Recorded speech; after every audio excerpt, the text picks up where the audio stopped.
Welcome to Corks and Conversation with Katie Lattari. Yes, Kathy, her book, Dark Things I Adore, Right is here. so Save my good. notes. I know, I know. It's, as the title says, it's a dark story, but we can adore. I agree. It is set in Maine, where she lives, and I love Maine. But I know you have a favorite author also from Maine, Oh, Christy. yeah, possibly. I don't know. Stephen King. Maybe they're neighbors. I don't know. Anyway, before we get started on asking her that, let you know a little more about her. Okay. So, Katie Lattari, La- Katie Lattari, and I just have to add it for the people on YouTube that are not going to have this part edited out that we've made this mistake a few times before we started. Okay. So, Katie Lattari holds degrees from University of Maine and the University of Notre Dame. Her first novel, American Vaudeville, was a semifinalist in Sabito Press's annual fiction contest. So that's good. Her debut thriller, Dark Things I Adore, came out last September to rave reviews. Mhm. For instance, the New York Times Book Review calls it a spider web of revenge whose careful and sinewy plotting, revealing in chilling detail who gets to make art and who gets subsumed in the process. Ooh, that just gave So me chills. creepy. I know. And I really like this other one from the Library Journal, which was a starred review. This vengeful tale that pits artistic genius against mental health and happiness will captivate fans of dark suspense. I think that really sums it up. And Katie, who was born in Brooklyn, New York, now lives in Maine and has lived there most of her life. And she lives in Bangor with Mhm. her husband, Kevin, and their cat, Alex. So, Katie, it's so nice to have you here with us today. Thank you so much for having me. I'm so psyched to be here. Oh, good. Yes. So we're so excited to get into this fantastic book that's been out for like 6 months, maybe now. Like we're Yeah. halfway into your debut year. Mm-hmm. And but let's start with a wine and so we can Mm. cheers your book. Oh, So sure. we're drinking a Moscato today. Look at that pretty label. It has a very pretty label. It's I really like it. beautiful. Okay, I'm not gonna do as well on the Italian as Christy would. You always do better at pronouncing. Yeah, I'm just perfect. Sure. Castello del Poggio. What do you guys think? I Moscato. would I say think Castello del Poggio, right? We'll yes, go with Something like that. that Del that. Poggio. that Yeah. sounds Oh, good. yeah, I think. And you Um, almost got it there, Kathy. yeah, You all right, did. almost. Okay, so it's it's just Let's not one try of my it. strengths. Let's have a little sip. It is perfectly ripe grapes that highlight the bright fruit expression of this delightful Moscato, beloved for its notes of fresh orange blossom flower, white peach, and honey that leads to a crisp, lingering finish. It's sweet. It's sweet. It is Yeah, very it's a sweet. little bubbly too. I was Yes. surprised to see that. I did Yeah. love the Our producer slash sound editor Connor would love it. So I will. he loves a sweet wine. Yes, Yeah. yes, yes. I loved the fresh orange blossom flower. I don't think I ever remember hearing that in any other descriptions. Description. Yeah. I know. It should be made in Florida, not Italy. Well, let's Actually, they say have a lot of cheers oranges in to Italy. Katie. Cheers. Cheers to you and your lovely, scary book. Thank you. Oh, and honestly, before we heard from you and you chose this wine, the Moscato, Yeah. I thought for sure from reading the book that it was going to be like this dark Pinot Noir. I know. Because I mean, they were drinking red wine, it was flying in places, and I was like, oh, Mm. she's. But I'm glad because it's spring. This is a spring wine. Right. And like Yeah. spoiler alert, Moscato was like the first wine I ever got like day drunk on in grad Oh, school. perfect then. Like with all my writer friends. So I feel like it has that kind of nostalgia for me too. Perfect. That's Yeah. excellent. Yeah. Yes. I That know. I is know. It does just seem like lovely. yeah, something that because it's almost like it doesn't even almost. I mean, it tastes like a soda almost, like, Yeah, doesn't it? Like, it's super sweet. It's like a juice. And I It's have very drinkable. honestly the palate of like a child and heartburn. So I like limit my alcohol and intake. heartburn. And I like stick to like sweet, easy things like this. yeah, it goes down that's quick, awesome. right? Yeah, it goes down very easily. Okay. Yeah. All right, so let me get a little bit. Let's Let get me in. tell a little bit Yeah. about the book, and we'll hold it up here. Yeah, We'll hold one it more up. time. Here, my Really notes. cool cover. Dark. It's so nice to see it in multiple places at the same time. Isn't- It's still, I bet that it's still feels such so a treat. cool. Yeah. It's honestly still such a treat. I bet it is. Yeah. And by the way, this cover is beautiful. It's so good.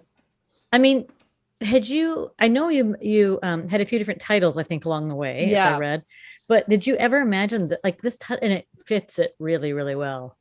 It really does. It's really funny. I feel like I have a pretty good mind for like, sort of visual writing, but I don't have a strong mind for like actually making visuals, if that makes any sense. So I had no real input. I was like, I don't know. I just don't have I never have. It's not my strong suit.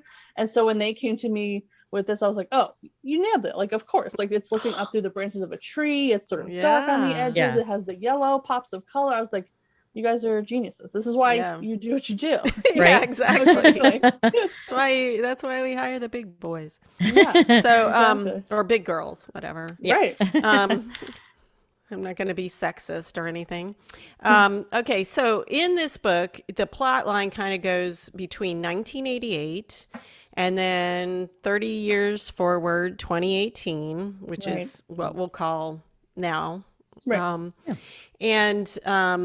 And it's I don't, no spoilers or anything like that, but there's the story from back in the olden days connects to the new one, but the one in the olden days is so, and I say olden days lightly because Right. I mean they were probably younger than me, but you want to know that story, and it's got all kinds of intrigue, and then you jump forward and now it's a whole nother layer of intrigue, and you're trying to figure out how they're connected. They're connected. Right. I mean, I'm amazed, I gotta say, that how well you did that, how well you made this intricate jumping from time to time and just the right amount in each time, so that you still want more of the other one, but you still want to see what's going to happen in the new one, because you hate it when one story is the more interesting one or something like that. So kudos about that. Thanks. And kind of tell us a little bit about the process. Like, I mean, how hard was that to do? Or was it something that came naturally, or did you like plan it out with boards everywhere, or how did it? Right. So there's actually a pretty good story behind how that all came to be that caused a lot of writerly angst on my part. But basically, right. So the story is, we're following the story of Audra Colfax, who's this like a very talented painter getting her degree from the Boston Institute for the Visual Arts. And she's being mentored by her professor, Max Durant. And this is in the present day timeline. And good names, by the way. Thank you. And so she invites Max up to her sort of remote main home one weekend to view her sort of final thesis collection. And he thinks he's going up there because he senses this sort of chemistry between them, this sort of sexual energy. But Audra has much different, much darker kind of plans in store for him. He just doesn't know that yet.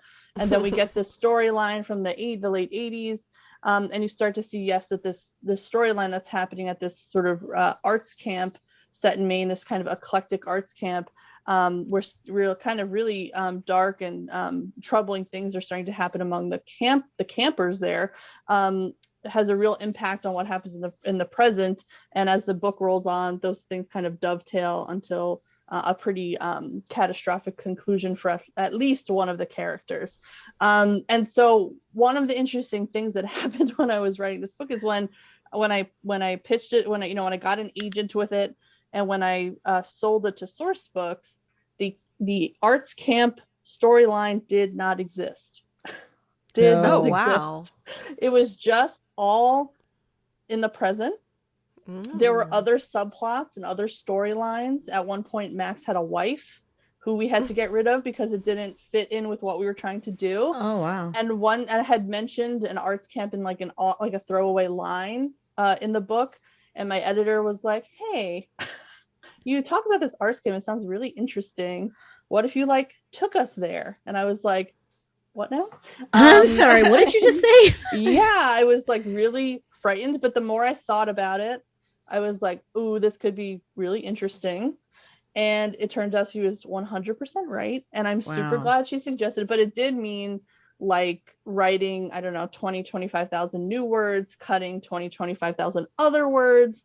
So this was sort of the experience of just even getting to that structure. I didn't even have it in my head that it would be a past, present dovetail structure. We got to that decision as a team when we were into the editing phase. And then once that did start to happen, I wrote the entire arts camp 1980s thing in a separate document, all in one document. I didn't try to fit it in, I just wrote the story, and then afterward figured out where to cut it, insert, things like that. So it started out being a pretty I'm a fairly loosey-goosey writer. I don't do a lot of planning. And then of course when this happened, I literally had to set up like a Google Sheet database to be like, this happens here, this happens here, this happens here. It was color coded, it was very complicated.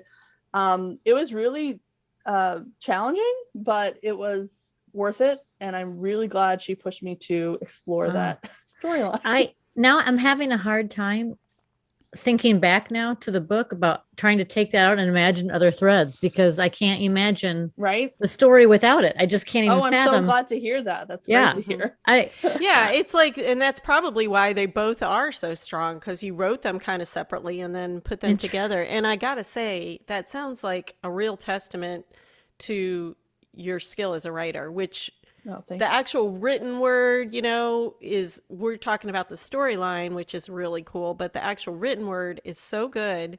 And I can't imagine, like, we know from talking to however many writers, we can't imagine that you would get a agent and then have to redo so much of the book. So it's obvious they had a lot of trust in you as just a writer, rather than saying, okay, this story doesn't work, Right. I mean, I think, and this is my first, commercial novel where I've gone through any of that process. And looking back on it now, I'm like, yeah, you're 100% right. I think at the time I was like, oh, like, maybe this is like what happens. And I think to a certain extent that's true. And then I realized like, oh, I was super lucky that my agent loved it the way it was, enough to sort of want to take it on. And then that source books loved it enough the way it was to want to take it on. And then in the process of really thinking about it and figuring out what's extraneous, what's not really supporting the thrust of what's going on, what's distracting, and honing in on this idea of breaking it up via a sort of a time vehicle, right? And sort of giving it some air to breathe, where we're not in the sort of closed, cloistered cat and mouse of Max and Audra, but we're in this bigger, sort of wider world in the woods with these young people.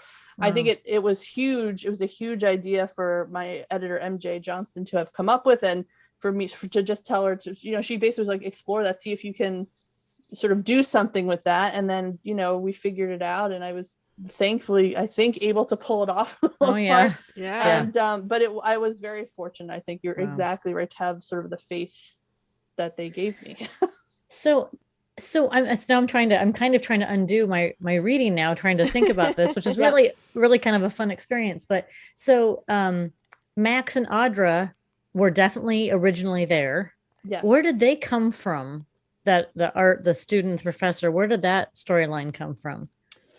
Yeah, so when the sort of initial genesis of this story was, it was sort of actually started in an opposite frame of mind, and which I'll explain, meaning that when I first was drafting the story, there was a professor on the coast of Maine who was an art professor who was luring a student to their home. And what we were going to find, and this was going to be a great experience for the student to get to see this artist like in their workspace, in their studio, and blah blah blah. And what you found out through the course of that story was that the professor sort of needed grisly things to happen to become inspired, and it would show up in the work itself. And so there's a version of that kind of still here, but it's now I think it's the reverse. And I had, in that situation, the professor was still male and the other character was still female. And I thought, I would love to write a story where the woman is in charge and is the one doing the revenge and doing the violence and leading. I think there's a lot of books where, and these thrillers are so compelling and I'm obsessed with them, but there's a lot of stories where sort of the protagonist, who happens to be female, is kind of always on her back feet, and the work of the book is for her to figure out, am I losing my mind? What's going on? How can I get out of this situation? She's the one scrabbling and scraping and trying to figure things out. And I was like, I would like to reverse that and have it be that she's like laser focused, cold, like she knows what she's doing, and that the guy is in the position of being kind of freaked out. Well, it works. I liked it. Thank you. I love that because, I think, as writers, you're told, right, like what the first 10 ideas you have, throw them away and keep digging. And that's where you find the good stuff. And so I can see where, it's, we hear about, men, professors like in that role, and a woman, coming that, but you had to get rid of that to get to the good stuff, which is so cool. Yeah. Another thing I was thinking, they always say, write what you know. Okay, now obviously we're writing thrillers, so that's not going to be exactly what we know unless we're in jail or something. But you wrote so well and so descriptive about art and colors and everything like that. And then here at the beginning of this podcast, you said, "Oh, I'm not really that visual." And I'm like, what? So where did that come from all of a sudden? I mean, you must be visual in your dreams. I think the difference is that I think I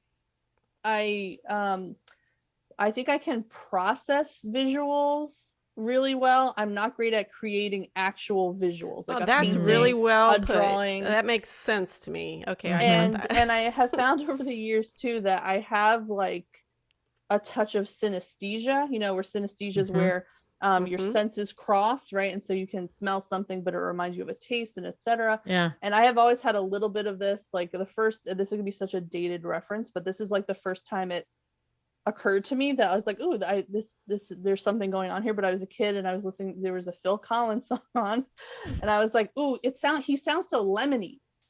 He's so lemony sounding to me. And this has kind of always been a thing. And there's a professor, it's a lot of with sound, I noticed, but and then there was a professor in college who sounded like smoked sausage to me. He was like this upstate New York kind of gruff sounding guy. And I was like, he's like a smoked sausage, this guy. And so there's been all these kind of little things like that where I think I'm very connected in terms of visuals and senses, but I can't actually like do them like visuals very well. But I think my you do the writing part language well. Right, exactly. That was really interesting. I had a friend who would see numbers as colors. 5 is orange. That's always really fascinating. Yeah, I think it's so cool. Yeah. I love that stuff. I love talking about that kind of stuff. Okay, let's have a drink and get to our midway question. Ooh. So at this point, we always ask the authors who join us a question in the bottle. It's kind of the question you might come up with at the end of a bottle. Uh-huh. Oh, I like this one. If you had to get a tattoo today, what would you get? Oh, jeez. Okay. So I don't have any tattoos. I'll start with that. Do you guys have any tattoos? I don't have any. Do you have any? I do not at this I do not point. either. None of Maybe later today. Which is interesting because I think this conversation was had 10 years ago. Our reactions wouldn't be unusual, but now I think it's pretty. Yeah. I mean, it's so common. It's a very so common body modification art thing right now. Yeah. So yeah. I think I've always been really I love punctuation. Like I just love the form of punctuation. And so I think I might get something that was punctuation, like a semicolon or a parentheses or something like that, because I just love the forms of them. Or an That's ellipse. great. Wouldn't an ellipse be Oh, cool? an ellipse would be great. Yeah. All of these sorts of things I'd be very into. You guys are such nerds. I know we are. You're like skull and crossbones. I know, like a big heart with mom in it, like very classic. Yeah. I have a daughter who's been wanting me to get her get joint tattoos with her, and that's not there. But I might tell her if I can get an ellipse, I will. Right? There's like a That's little so like funny. She'll be like, ellipse no. somewhere. No. I'm thinking doing things like from locations, like Oh, that's cool. I don't remember what locations are anymore. I can't remember traveling. What is that? Because when we were talking, a few years ago, planning a trip to Ireland, which is still being planned. I was like, oh, I'll get a 4-leaf clover, or something like that, sort of a little bit to the whatever 40% of me that's Irish heritage or something. I thought you were talking about get them all over. I was like, Oh yeah, all over my face.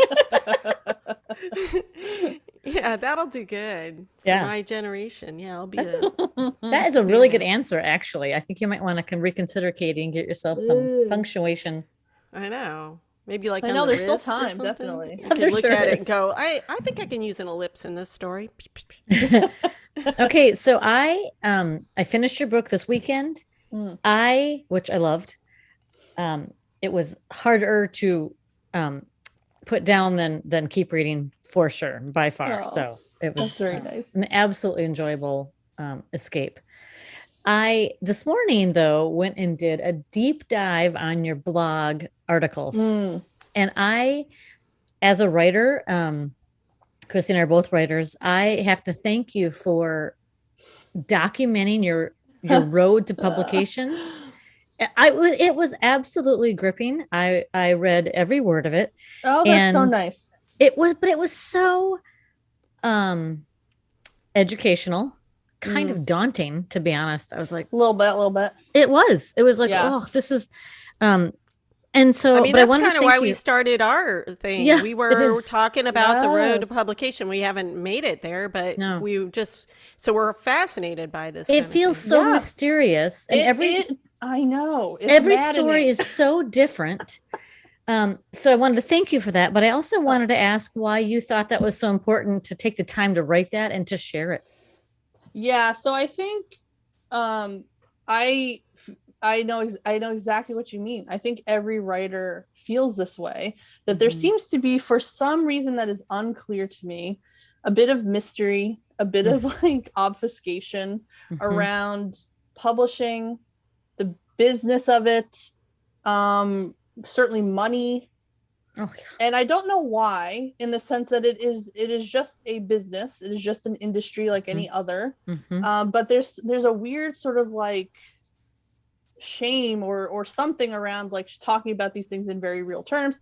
And then on top of it, there's a bit of a mystery about don't share the trade secrets, as if someone being successful, whatever that means, getting an agent, getting getting published, means that there's one less seat at the table. And if you tell them how you did it, you're going to get bumped off the table and they're going to take your place, which is not true. It just doesn't work like it's that. Pretty prevalent in society right now too. Yeah, about everything. There's tons of books. There are tons of agents. There are tons of places to get published. And tons of readers. And tons of readers of all stripes looking for all different kinds of things.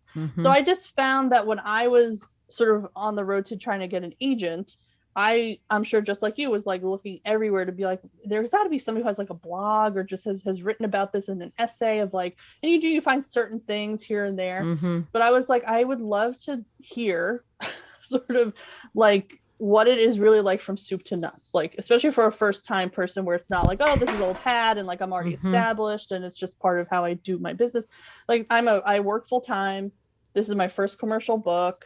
This was done, working 40 hours a week and living life and getting through a pandemic just like everybody else. And I was I think for other writers, I wanted to document it because I always wanted this myself when I was looking for it. And two, I think it was a good little homework assignment for me to document it for myself, because I'm not really a diary person or a journal person. I don't really do that. And two, to also work through thinking about publishing. I think writing helps us understand things. And I think I was trying to understand it along with everybody else. Yeah. And so that's kind of why I set out to do it. And I've gotten really lovely feedback from people very similar who are like, oh, this is useful because it's just like, it's sort of honest and like, oh, that's what happens. That's what happens. And like, so specific. You were like, here's the timeline when I first started querying. Here's when you had overlap between two potential, agents or two potential editors talking to you and how you handled that. I really, I appreciated the detail, and it was honestly one of the most detailed episodic journal entries I've ever read about this. Oh, I'm glad. I think also, like you said, I mean, because I'm not real good at the whole journaling diary type thing. I'm trying to get better, but a lot of times you forget too. So when we talk to people, they're like, oh yeah, I queried and I did this, so I don't know if it's them intentionally or just like bombarded at the time and okay, that's done. I think it's true. I think it would be a lot. I would think I would have forgotten a lot if I hadn't written it down because it's just life. And I think the other thing that I think I convey, it's pretty clear in the entries, and it has been certainly true in my anecdotal experience, is that publishing, writing, all these things are like huge stretches of nothing, punctuated by like flurries of something. So there's something where you're not like, it's not like, oh, that's why some of the entries, there's like 6 months between them, 3 months between them, because like there's nothing to tell that would be summarized in I sat in my chair again. I mean, it's really true that things take a long time. Everything takes longer than you think it's going to take. And for me, part of what took a long time was I went through a lot of rounds of editing, and I felt really self-conscious about that. Because I know there are writers who go through like, oh, like, I did like 1 or 2 rounds with my editor. And then I was like, oh, that sounds amazing. And then I like got into it, like, oh, like maybe I'll be lucky and that'll be me. And that was not my situation. I had to feel like that's also like kind of like the women who are like, I was in labor for 2 minutes and I looked gorgeous the whole time. Like, no, you weren't. Yeah, we find more and more, and even the most successful, humble authors are like, it took me forever. I had to edit like 5 years, and just at least on the first book. I mean, obviously you learn along the way, but and so now you're this debut author, and I know on your Twitter account you talked about being a fraud in your debut year. And so I first of all, it's refreshing to see that, because the imposter syndrome is something that we have heard about. It doesn't matter if you're debut or best-selling, and so I mean, what do you think about that? And is that just life, or is it something specific to writing, that we all think of? I mean, that's a good question. I think it's pretty common in a lot of fields. Like I have friends, really close friends who are, PhDs who are now professors at really great universities. And they're like, am I like supposed to be here? And I'm like, yeah, like you did all of the work. You're amazing. You're brilliant. But of course they're like, I don't know, like, we'll see how this goes. And we'll see. You did it, but I think it could be across disciplines and across art and stuff like that. But I think there is something perhaps, and maybe this is being too, like, I think, every type of artist thinks that their thing is a little special, but I think there is something in writers that is a little, it feels, I think because for a lot of writers, you start writing, if you're into writing, pretty young. And so I think you start thinking like, oh, this is like a fun thing I do. And like, it's just for me. And it's like it's a hobby and whatever. And then I think when you start to try to professionalize and posit yourself, even to yourself as a professional, as somebody, my book is it possible that my book is on the same shelf as Stephen King's book? That seems insane. That seems like, did I print this out at home and staple it together and put it on the shelf? No. But insane. I think anything that's yours feels like not quite as real as somebody else's, which is a really strange phenomenon I have found. Isn't it? Yeah, I don't know what that's I'm like about, dying to know if like a plumber feels this way. Well, no, I mean, seriously, like, do you feel bad about your joists today? I think that there's a lot also from outside feedback, because people just don't understand what it takes. Yeah. You know, an average person thinks, oh, you just wrote something, big deal, got published, whatever. And you're like, oh my gosh, what I went Yeah. through to get here. And the fact that a lot of people haven't even succeeded is enough in itself. So it makes you like, okay, well, Yeah. how did I get here? Why did I get here? Right. And, Yeah. It's true. I think it does open up a lot of like potentially complicated questions too about like the marketplace and what gets chosen and for what reasons, and if there's and all those sorts of things that are beyond my pay scale. I'm not smart enough to speak on them cogently, but like all of those things come to play. So I think if you do find you're somebody who is lucky enough to kind of squeak through, you're like, ooh, I hope I deserve to be here, kind of a little bit. And I think I do, for the most part, on my good days. I'm like, yeah, like I think my book is pretty good. It's as good as some other stuff that's out there for sure, Yeah. And other days I'm like, I hope this isn't the best thing I ever do. I hope I have a better book inside of me. I think every artist feels that way, that you can write the greatest thing, but then you always hope it's not the best thing you ever did. So, but yeah, I think it is super common in artists. And but I have to say, barring whatever else might happen, any kind of outside feedback, I have to say I feel incredibly proud of this book. I really worked my ass off on this book. I really pushed myself beyond my comfort zones on this book. They worked me. I mean, editors work you. You think you're a good writer, they're like, you are. We love you. They're so sweet and they're so supportive. But then they're like, what about XYZ? And you're thinking like, about no. This. Right. They work you. So I'm like, oh, this is the hardest I've ever been worked, and I'm better for it. Yeah. I remember we talked to an editor one time, an author who also was an editor, and she was saying that when you get editorial notes back, you need to take time to mull and like take a minute. Agree more. Oof. And when you had mentioned that, like that, I was like, oh, this is just daunting to have to create a whole thing and throw away 20,000 words. And so it's amazing. So speaking of being on the shelf with Stephen King, is he your neighbor or you run into him? Well, it is. I mean, funny. Maine's a big place, but it's not that many people, right? Here's the thing I will tell you that is actually pretty funny. Okay. So I live in Bangor, Maine, and Stephen King's like famous red Victorian house with the wrought iron is in Bangor, Maine. And not only is it in Bangor, Maine, but it happens to be literally 3 blocks down the street from my house. You're kidding me. So you are neighbors. I literally am kind of neighbors with Stephen King. So this is. You never see him out walking or anything? That's more of his like show house. That used to be his like real residence for a very long time, and I think he just got it's because even now people know that he doesn't really. It's like where his and Tabitha's foundation is based out of mostly now these days. Yeah.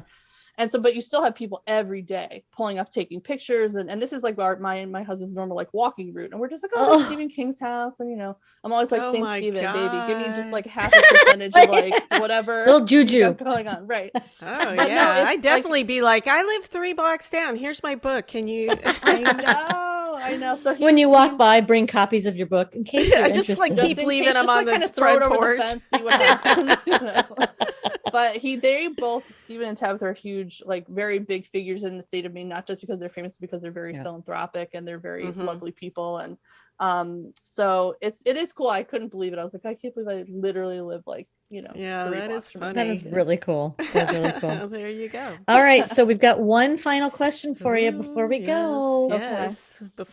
Before we go, we ask all our authors this foodie question, which will go with your, synesthesia, maybe, I don't know, whatever, because anyway, which of your characters would you like to share a meal with, and what would it be? Oh boy. I'm trying to think, who would I really want to sit down across the table for any amount of time? That's actually a very fair question. I know, right? I'm like, this is a good one. I mean, there's food in the book, There is food in the book, I think, but nobody's. Let's see. If I was gonna sit down across from anybody and share a meal, break bread, as they say. I mean, probably Audra. I just think she's very interesting and cool. And I wouldn't necessarily do the things that Audra does in the book, but I understand where Audra is coming from, is what I would say. Right. So I think Audra, and I think, I could see Audra and I tucking into a good steak. Mm-hmm. Yeah. I think that's what we would Little do. red meat. Yeah. Yeah, exactly. Do y'all eat moose up there in Maine? Moose is big, venison is big. Yeah, all that stuff. I'm a very like narrow lame eater, but like that's big stuff up here Well, hunting. and Kathy has the market on beef out there in South Dakota. Yeah. My family, husband's family has a cattle ranch. So, Yeah. Oh, wow. Yeah. That's amazing. I know. Yeah. The time I visited, I was like, "This is amazing." It was That's amazing. cool. yeah, that's really Oh cool. my God. Okay. So, when our listeners have questions about you, what's the best way to reach out? Social media, your website? Yeah, my website's a great place because I have a form where you can email me. You can also email me directly at Katie, Katie, at KatieLattari.com, KatieLattari.com. But yeah, you can also just go to my website, which is KatieLattari.com, and there's all kinds of stuff there and ways to contact me. And I'm happy to talk shop or answer questions or any number of things. So yeah, anytime. That's so awesome. Well, it has been lovely having you here. Thank you so much for joining Yes. us. Thank you guys. Still Congratulations. have A one more blast. cheer to do. Yeah, congratulations on Cheers this. to Thank you guys Darcy. so much. Yeah. Cheers. Thank you. Cheers. Awesome. Cheers.